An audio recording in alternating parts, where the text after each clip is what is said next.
Welcome to Facts TV News, where everything is true. St. Elizabeth woman charged for allegedly breaking into shop and stealing cash. 22-year-old Kenneth Johnson, otherwise called Kim, was charged with housebreaking and larceny after reportedly stealing money from a shop in her community in Northampton in St. Elizabeth on November 5th. The customer service representative was charged on Wednesday following a question and answer session in the presence of her attorney. It's reported that after a shop owner locked and left his business establishment, he received a call that Johnson was seen inside the shop. On his return to the shop, he noticed a window was open and signs that someone had entered through the back door of the premises. He made further checks and realized that money was stolen. A report was made to the police and an investigation launched. Johnson was arrested on Tuesday. 3 suspected hitmen caught on Petrodrum compound charge. The 3 suspects who were captured on the compound of the state-owned oil refinery Petrodrum last week with illegal guns have been charged. The men were charged Tuesday by detectives attached to the St. Andrew South Police Division. They have been charged with possession of prohibited weapons and ammunition. This was confirmed Wednesday afternoon by Senior Superintendent Kirk Ricketts, head of the St. Andrew South Police. It's reported that sometime after 6 a.m. last Thursday, the men were spotted in a car parked on the compound of the oil refinery on Marcus Garvey Drive. Detectives from the St. Andrew South Police carried out an early operation and the men were detained. 2 illegal guns were seized and a vehicle transporting them. Reporters were informed by the senior investigator that the police are probing intelligence that the men were hired to kill a senior employee at the facility. 6 arrested in St. Elizabeth police operation. 6 persons suspected to be involved in criminal activities were arrested during a major police operation in St. Elizabeth on Wednesday. An illegal gun and more than 40 rounds of ammunition were seized during the operation conducted along the Holland Bamboo Main Road. Acting Superintendent Coleridge Minto, head of the St. Elizabeth Police, told reporters that a police team found the illegal items after it stopped a Toyota Axle motor car and searched the occupants and the vehicle. He added that the St. Elizabeth Police are now on high alert for criminals invading the division after fleeing the state of emergency in St. James. The state of emergency carries with its operational activities at an increased level, and during those times, we will always find persons moving across borders into what I consider the safer parishes. St. Elizabeth is not the parish. We have increased our border patrol. We have joint operation between our neighboring divisions, Westmoreland and Manchester, to ensure that we are holding our borders to prevent any kind of activities from persons that will want to escape the state of emergency to come through the parish of St. Elizabeth, he warned. Manchester farmer bemoans loss of cow to predar thieves. Predar thieves struck in Martin Hill, New Green, Manchester on Wednesday morning, but were forced to abandon the prize bull they slaughtered after residents raised an alarm.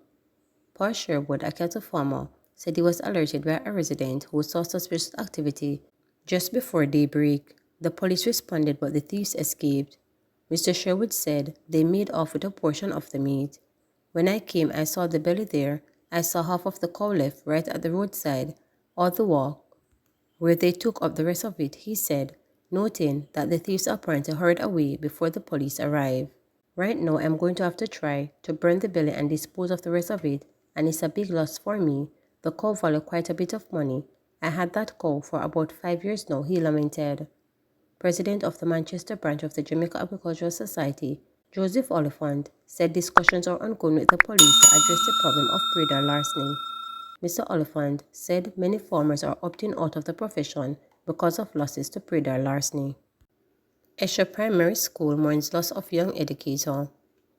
When 29-year-old teacher Shamika complained of a severe headache in October, none of her relatives and colleagues imagined that she would have not left the hospital alive. On Monday, they celebrated her life and spoke of the impact she has left behind. It has been particularly difficult for her younger sister Shamika and their mother, Nicola Tate. We were planning to surprise her on her birthday, but then she spent her birthday in the hospital. So we said, Sam, make sure you pull through her and be strong. She'll be alright and can come out. That was the plan that we spoke about, but she didn't make it out of the hospital, Shamika told reporters. After falling ill on October 24, Shamika was admitted to the Connor Regional Hospital in St. James. Soon after, she was transferred to the University Hospital of the West Indies in St. Andrew. The last time I saw her, I told her that she was going to be okay. She said yes, and then I said, "You believe?" And she said yes. I told her that when she returned from the hospital, I will be right here, and she said yes, but that was the last time I saw her, said Shamika. Her mother remembers how brave Shamika had been. Even though she was that sick, she was still in high spirit. She was in good spirit, like she didn't want anybody to feel sorry for her. "Yea," she said, "we should not cry for her," said Tate. Shamika and Tate went to different countries, but all three kept in touch regularly. It was like we lived together because we talk every morning via video calls, and before we go to bed every night, lunchtime, every chance we get to talk to each other, stated Shamika. She spoke glowingly of her sister. She was the backbone of the family. If somebody in the family didn't have a mom, didn't have a dad, or dad went missing, she would take their place. She shined everywhere she went. She was so loving to people that she didn't even know she was everything that you could look for in a person. "We're gonna miss her dearly," added Shamika. Fresh out of Church's Teachers College, Shamika got her first job as a teacher at Esher Primary School in Hanover in September 2019. At the time of her death, she was form teacher for grade 3S. Her mother and sister visited the class following a memorial service held at the school in her memory. She was caring, she was the best, she was pretty like her mom. Some of the comments students made to the late educator's mother and sister. Emily Anderson will always remember her. Shamika helped her settle in when she began working at Esher Primary. Miss Smalling was one of the first teachers who encouraged me when I started last year. She is one of the sweetest persons I know. She was humble, very fun, energetic, and so that's the aura that will continue to be established in her class, stated Anderson. She mournfully recalled how she got the news of her friend's death. "It was the most heartbreaking thing ever. I remember it was after lunch and I remember shouting, 'No, no,'" related Anderson. For senior teacher Marissa James, she will always be remembered, and Shamika was her protege. Just coming out of Teachers College, I would have nurtured her and played a vital role in the profession that she is today. Very quick with information, very receptive to information.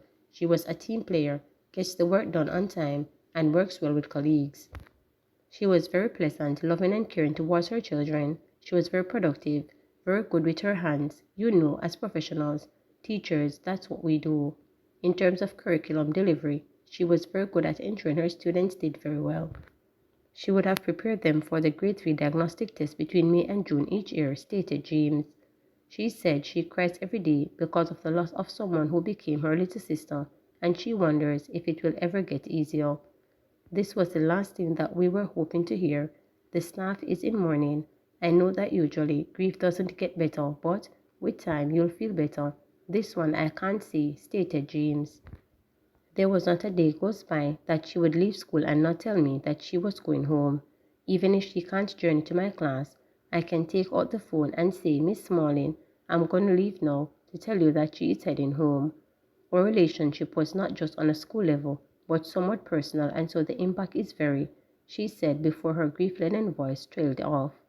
James said she and her colleague had been doing their best to help students cope. There was a special devotion, counseling was provided, and teachers were provided, and listening ear for students who wished to talk. That made the transition a little bit smoother for them. There are going to be days when they will come and tell you, "Teacher, I miss Miss Smalling," but we have to be there as strong ones, she further explained. Please remember to subscribe, like, share,